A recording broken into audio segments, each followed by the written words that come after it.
Good morning friends. Last lecture में हमने what is spherical mirror, the important terms related to the spherical mirror, उसके बारे में हमने बात की। इम्पोर्टेंट टर्म्स में हमने जब बात शुरू की तो क्लियर है कि वन इज़ अ पोल। तो यहाँ पे अगेन आप ये डायग्राम को देख रहे हो कि वो कॉन्केव मिरर हो या कॉन्वेक्स मिरर हो, उसका जो सेंटर है that centre is normally known as the pole. तो this is here the pole. दूसरा हमने डिस्कस किया कि जिस स्पीयर में से, स्फेरिकल सेल में से ये पार्ट कट किया गया, the centre of that sphere is also the centre of curvature of this spherical mirror. Centre of curvature of the spherical mirror is normally denoted as capital C. तो वो हम देख रहे हैं कि हाँ, यहाँ पे कैपिटल सी से उसको रिप्रेजेंट किया गया है। थर्ड हमने देखा कि यहाँ पे हम देख रहे हैं कि दोनों कर्वेचर जो है उसका जो एंड पॉइंट्स है M and N, so the distance between M N that is normally known as the aperture. चौथा पॉइंट हमने लिया कि प्रिंसिपल एक्सिस। सो यहाँ पे जो प्रिंसिपल एक्सिस है that is the axis passing through the pole and the centre of curvature. Yes, it is a imaginary axis that is passing through this P and C।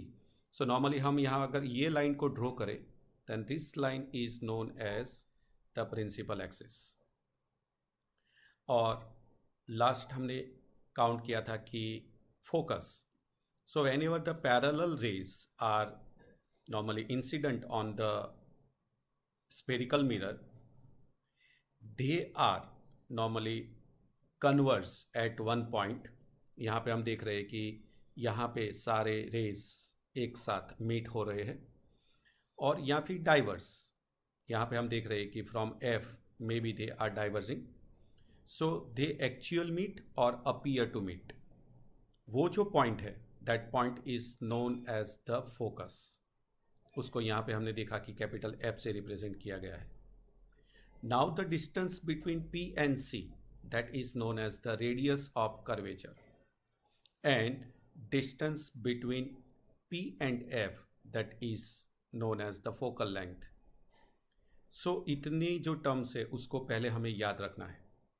Okay, one important point is also there, the relation between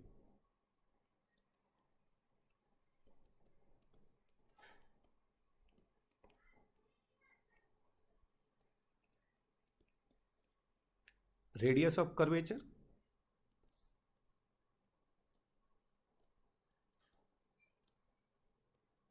जिसको हमने capital R कहा था, and focal length जिसको हमने capital small f कहा था। तो यहाँ पे दोनों के बीच का एक रिलेशनशिप है जो हमें सिर्फ याद रखना है, R is equal to 2f। इसका use we are normally calculation में इसका यूज़ हम करेंगे। So this is the relationship between radius of curvature and focal length. So yes, अगर हम बुक में उसको देखेंगे तो हमें पता है कि इन द बुक उन्होंने ये पॉइंट यहाँ पे यस हाईलाइट किया हुआ है। आप देख रहे हो कि yes R is equal to 2f here they mention. तो यहाँ पे हम उसका यूज़ करते हैं।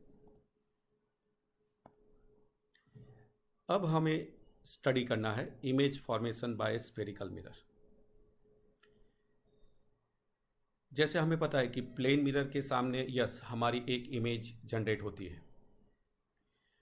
अब हमें ये भी पता है कि प्लेन मिरर के सामने जो हमारी इमेज है उसका नेचर क्या है, उसकी पोजीशन क्या है, उसकी relative size of the image क्या है। जब हमने आगे फर्स्ट वीडियो में जब प्लेन मिरर की बात की तो हमें पता है कि sir the nature of the image is virtual. हमें वहाँ पे जो इमेज मिल रही है that is erect and virtual. दूसरा हमें पता है कि the size of that image is same as the size of an object। और तीसरा हमें पता है कि द पोजीशन, तो ऑब्जेक्ट जितने डिस्टेंस पे प्लेन मिरर से है उतने ही डिस्टेंस पे हमें उसकी इमेज फॉर्म होती हुई दिखाई देती है। अब उसी तरह से हमें अगर स्पेरिकल मिरर है देन स्पेरिकल मिरर की इमेजेस कैसे बनती है उसके बारे में हम अभी डिस्कस करेंगे, and how can we locate the image form by a concave mirror for different position of an object.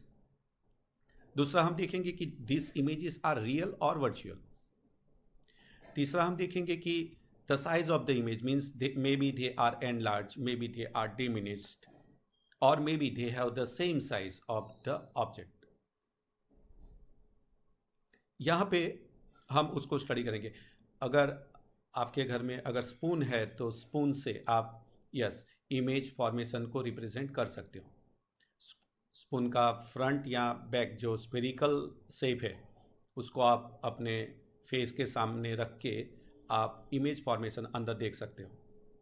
तो all are try and check कि उसमें आपको क्या रिजल्ट मिलता है। चलो यहाँ पे हमें मिरर, स्फेरिकल मिरर में कैसे हमें इमेज फॉर्म करनी है उसके बारे में डिस्कस करने के लिए पहले तो इमेज को हम यहाँ पे रे डायग्राम से रिप्रेजेंट करेंगे। तो रे डायग्राम्स कैसे ड्रॉ किए जाते हैं पहले तो हमें उसकी क्लैरिटी होनी चाहिए। तो यहाँ पे हम उसके बारे में स्टेप बाय स्टेप डिस्कस कर रहे हैं, क्योंकि हमें क्लियर है कि किसी भी इमेज को फॉर्म करने के लिए मिनिमम 2 रेस चाहिए, और वो 2 रेस जहाँ पे इंटरसेक्ट होते हैं वहाँ पे हमें उस पॉइंट की इमेज हमें मिलती है। सो हम यहाँ पे रे डायग्राम ड्रॉ करके उसकी इमेज कैसे फॉर्म होती है उसको हम समझने की ट्राई करेंगे। यहाँ पे हमारा जो ऑब्जेक्ट है that is very large, but हम उसके ईच एंड एवरी पॉइंट को लोकेट करेंगे और उसमें से हमें उसकी इमेज कैसी बनती है वो क्लियर हो जाएगा। और क्लियर है कि मुझे अगर रे डायग्राम को कंस्ट्रक्ट करना है तो मुझे उसके लिए नंबर ऑफ रेस को पहले ध्यान में लेना होगा। मिनिमम जैसे हमें पता है कि minimum requirement of rays is 2 rays है तभी आप इमेज की जो फॉर्मेशन है उसको रिप्रेजेंट कर सकते हो। तो अब देखते हैं कि पहले तो हमें यहाँ पे किस तरह से उसको ड्रॉ करना है।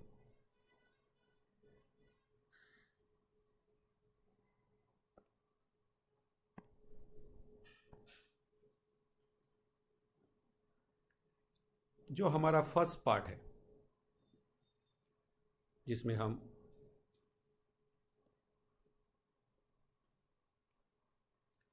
जैसे कि हमने यहाँ पे अगर मुझे कॉन्केव मिरर लेना है, so this is our concave mirror. हमें पता है कि सर उसका जो सेंटर है दैट इज आवर पोल। सो हमारे पास ये पोल है P, और हमें पता है कि ये इसका जो जो स्पीयर मेन था उसका जो सेंटर है that centre is suppose C, then it is here the centre of the curvature. चलो इसमें से एक लाइन को अगर हम ड्रॉ करें, दोनों में से पास होती हुई एक लाइन, ये जो लाइन है उसको हमें अब पता है कि sir this line is normally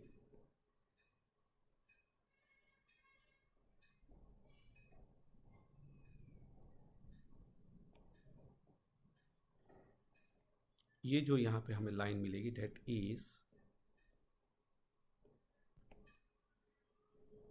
our principal axis. तो हमने यहाँ पे एक प्रिंसिपल एक्सिस को रिप्रेजेंट कर दिया। चलो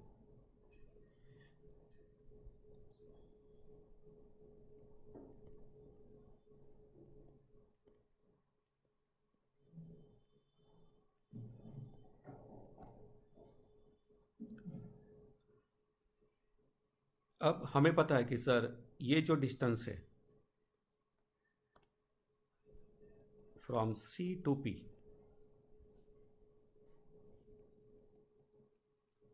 that is radius of the curvature r, उसका अगर हम हाफ ले लें, यहाँ पे एग्जैक्टली हम काउंट करें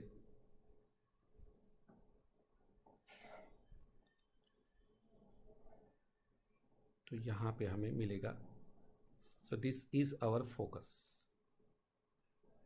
क्योंकि हमें पता है कि sir r is equal to 2f, so ये जो डिस्टेंस रहेगा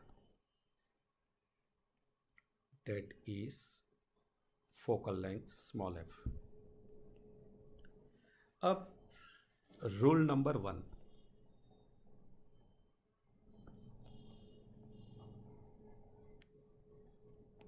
पहला रूल, रे डायग्राम ड्रॉ करने के लिए हमारे पास डिफरेंट हम रूल्स को रिप्रेजेंट करते हैं, उसमें से पहला rule, if a ray parallel to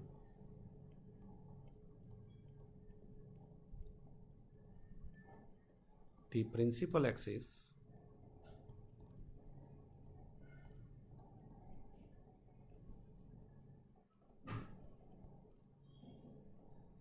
after reflection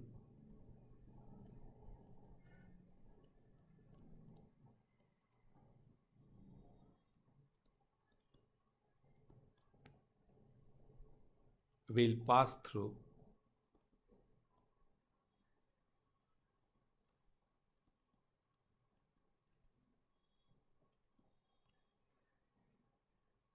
the principal focus.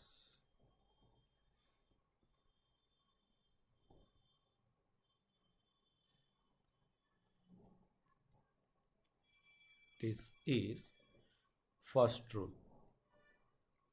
Means normally अगर कॉन्केव मिरर है तो वो उसमें से ही पास होगा।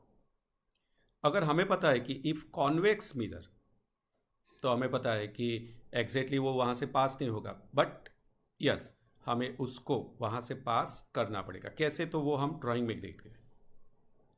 अब यहाँ पे हम अगर पैरेलल रेज ले लिए,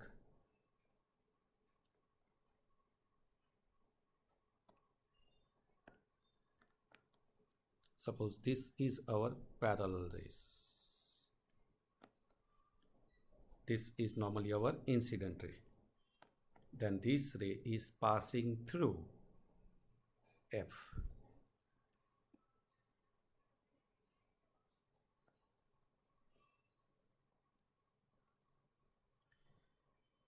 चलो ये हुआ कॉन्केव मिरर के बारे में। अगर हमारे पास कॉन्केव मिरर की जगह पे कॉन्वेक्स मिरर है तो वहां पे क्या होगा, तो अब हम यहां पे देखते हैं। चलो सपोज दिस इज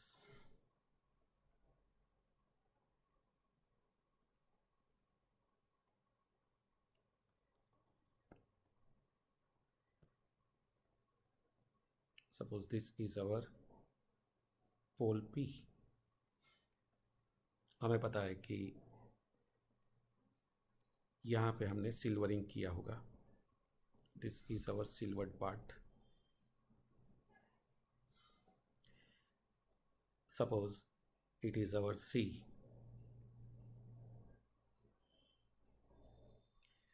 क्लियर है कि उसका हाफ अगर हम करें तो दैट इज आवर F।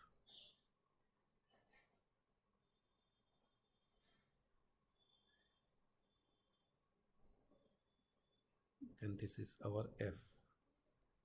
यह स्केल का यूज करके आप एग्जैक्ट वैल्यू ले सकते हो। सो क्लियर है कि पहले हमें प्रिंसिपल एक्सिस को रिप्रेजेंट कर देना है। So here our principal axis जो वो उसमें से ही पास होगी,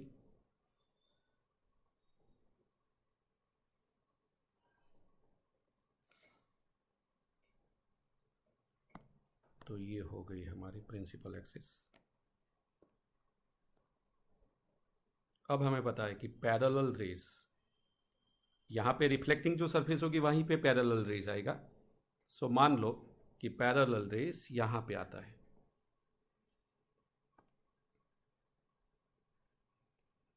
तो क्लियर है कि ये पैरेलल रेस रिफ्लेक्ट होके यहां ऐसे वापस जाएगा। तो हमें कैसे ड्रॉ करना है, एग्जैक्टली एफ में से जैसे पीछे अगर पास हो उस तरह से वो लाइन को ले लेना है।